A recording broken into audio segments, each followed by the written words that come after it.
नमस्कार, जनाधिकार TV news network में आप सभी का स्वागत है। मैं हूं आपके साथ कंचन मिश्रा।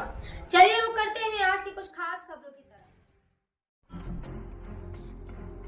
एजेंट ने किया वादी के साथ विश्वासघात। महमूदाबाद सीतापुर नगर पालिका परिषद क्षेत्र के अंतर्गत मोहल्ला इमलिया तिलकापुर थाना कोतवाली महमूदाबाद जिला सीतापुर धर्मेंद्र कुमार तिवारी पुत्र मनोज कुमार तिवारी को विपक्षी तुफैल पुत्र नौशाद अली और नौशाद अली पुत्र अज्ञात निवासी इमलिया तिलकापुर थाना कोतवाली महमूदाबाद जिला सीतापुर पूर्व निवासी कबरा थाना रामपुर कला जिला सीतापुर के हैं। वादी द्वारा विपक्षियों पर आरोप लगाते हुए कहा कि तुम अपने बेटे को सऊदी अरब भेज दो और तुम्हारे बेटे को अच्छा काम दिलाएंगे, परंतु वादी इतना गरीब होने के कारण विपक्षियों ने 1,85,000 रुपए की मांग की, जिसमें वादी ने किसी तरह कई लोगों से उधार मांगकर तुफैल के खाते संख्या 9230-1021-774219 एक्सिस बैंक में और 40,000 रुपए नगद जमा किए और वादी द्वारा 85,000 रुपए फोन पे द्वारा दिए गए। फिर तुफैल और नौशाद अली द्वारा मेरे बेटे को सऊदी अरब भिजवाया। जब वादी सऊदी अरब पहुंचा तब उसे ज्ञात हुआ काम नहीं बल्कि उसे भेज दिया गया और विपक्षियों द्वारा जालसाजी करके वादी को सफर जेल में बंद करवा दिया। इस संबंध में वादी द्वारा कई प्रार्थना पत्र उच्च अधिकारियों से न्याय की गुहार लगाई है। जो वादी के माता पिता और जिसको सऊदी अरब भेजा गया उसके मुखारबिंद से बयान दे रहा है। संवाददाता दिलीप त्रिपाठी के साथ अंजू सिंह महमूदाबाद। दोस्तों, मैं अंजू सिंह महमूदाबाद जनपद सीतापुर के इमलिया तिलकापुर में मौजूद हूँ और यहाँ पर पीड़ित के साथ में कुछ भी दुर्घटना हुई थी और यहाँ पे अभी कुछ महीनों पहले ये सऊदी के लिए लालचवश भेज दिया गया था। Power of Janadhikar TV channel में अंजू सिंह के साथ में आपका स्वागत करती हूँ और आगे आपको चैनल में दिखाती हूँ कि आखिर कहाँ से सिलसिला शुरू हुआ।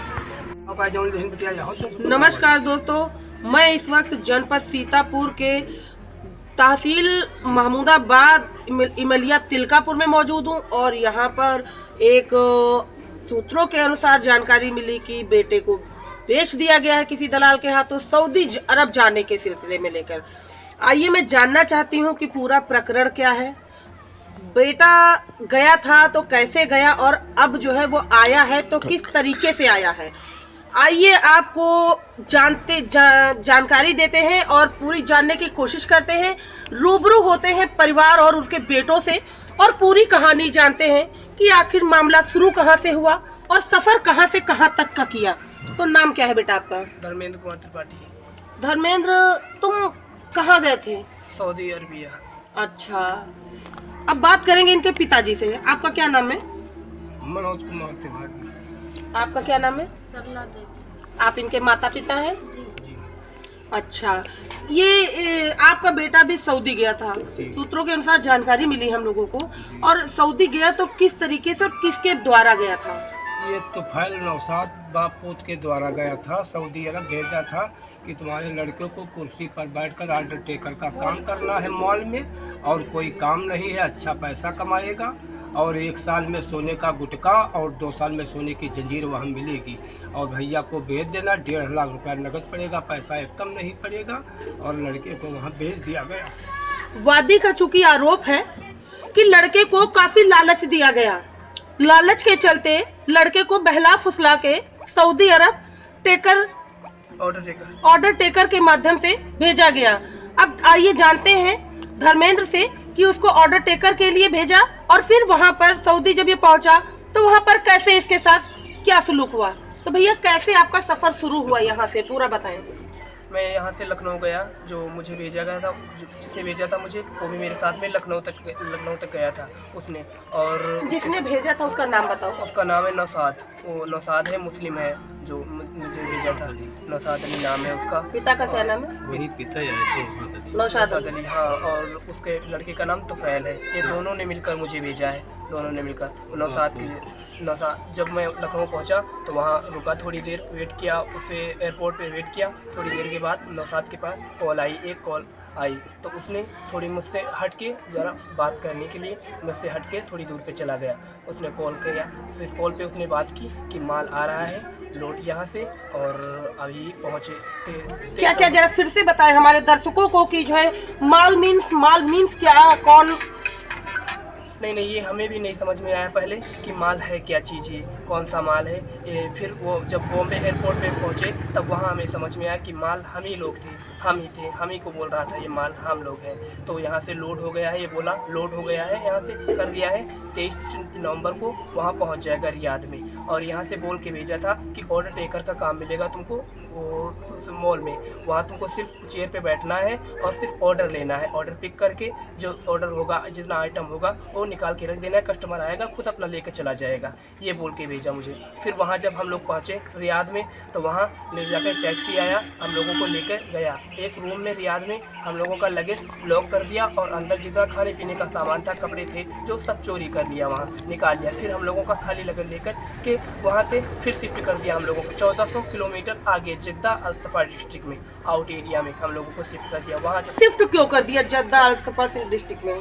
वहाँ हम लोगों को सप्लायर कंपनी में बेच दिया गया था। 20,000 रियाल में एक बंदे को बेचा, 20,000 रियाल में। तो वहाँ शिफ्ट किया हम लोगों को। फिर वहाँ जब वर्क मिला, ड्यूटी मिला तो 8 यहाँ से बोल के भेजा था 10 से 12 घंटे का ड्यूटी होगा। वहाँ हम लोगों को 13 घंटे का ड्यूटी मिला। 1 घंटे का रेस्ट बोला था, वहाँ रेस्ट जरा भी नहीं था, 1 सेकंड का रेस्ट भी नहीं था वहाँ बोला, ऐसा बोला। फिर वहाँ हम लोगों को जब पहुँचाया गया तो नाइट में जब ड्यूटी हुई हमारी 25 नवंबर से ड्यूटी हमारी ज्वाइन हुई।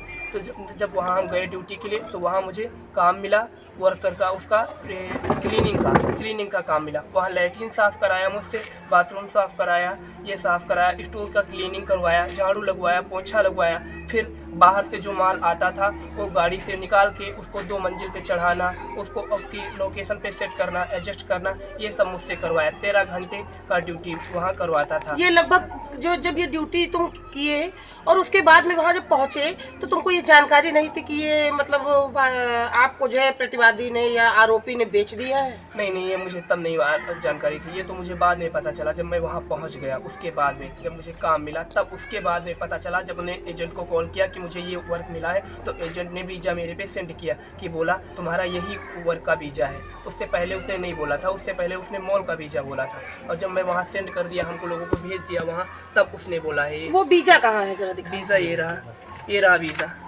ये वो वीज़ा है जिसपे इन्होंने जो है भेजा था। और जो जॉब जो बताई थी कि मॉल पे ना, हाँ, मॉल पे जॉब करना है, उसकी जगह पे ये वीज़ा वहाँ के एजेंट ने दिया, जो आप देख सकते हैं। जरा नज़दीक से दिखाएं तो ये वीज़े का ये वीज़ा है। और वहाँ जाकर जो है पीड़ित को पता चला कि ये वीज़ा किसी और चीज़ का है। और फिर कैसे क्या हुआ? फिर वहाँ मैंने 12 दिन काम किया और मैं बीमार हो गया वहाँ। तो मुदीर को बोला कि मैं ड्यूटी नहीं जा पाऊँगा और काम नहीं कर पाऊँगा। तो मुदीर ज़बरदस्ती मुझे गाड़ी में डाल देता और ज़बरदस्ती वहाँ भेज देता, कंपनी भेज देता। वहाँ मैं गया, काम किया तो 1 घंटे काम कराया। मैंने 3 दिन से कुछ नहीं खाया पिया, मेरे पास खाने तक का पैसा नहीं था, तो मैं खाया पिया नहीं 3 दिन कुछ, तो मुझसे काम नहीं हो पा रहा था। मैंने एक क्रेट 20 kg का क्रेट मुझे लदाया और बोला 2 मंजिल ऊपर लेकर जा। तो मैं लेके जा रहा था तो मुझे चक्कर आ गया और मैं गिर गया। तो वहाँ गिर गया तो उसने 10 मिनट का रेस्ट दिया। फिर 10 मिनट के बाद फिर से मुझे बोला कि ले जाकर के सामान ऊपर एडजस्ट कर इसको। तो फिर पूरी नाइट का मुझे काम कराया। फिर जब 13 घंटा का ड्यूटी मेरा खलास हुआ तब वहाँ से मुझे फिर रूम पे गाड़ी में डाल के फिर रूम पे ले जाकर के डाल दिया गया। मतलब ये सिलसिला चलता रहा कि सुबह दिन भर नौकरी कराओ और रात में जो है नहीं, पूरी नाइट मैंने नाइट का शिफ्ट था 8 से और 8 बजे से और सुबह 9 बजे तक। मतलब पूरी नाइट काम कराता था और डे में नजरबंद रखता था। हाँ, आरोप है मतलब आपका? हाँ, डे में नहीं निकलने नहीं देता था, बाहर नहीं घूमने देता था, रूम में लॉक करके रखता था। ना खाने के देता था और ना पीने का देता था। पैसा मेरे पास पैसा भी नहीं था। मैंने खाने के लिए बोला भी तो वो डेली का डेली यही बोल रहा है टुमारो इवनिंग डेली यही बोल रहा था कि कल शाम को दूंगा, कल शाम को दूंगा। बस मैं बहुत ज़्यादा परेशान हो गया उससे। तब मैंने एजेंट को कॉल किया तो एजेंट बोल रहा है कि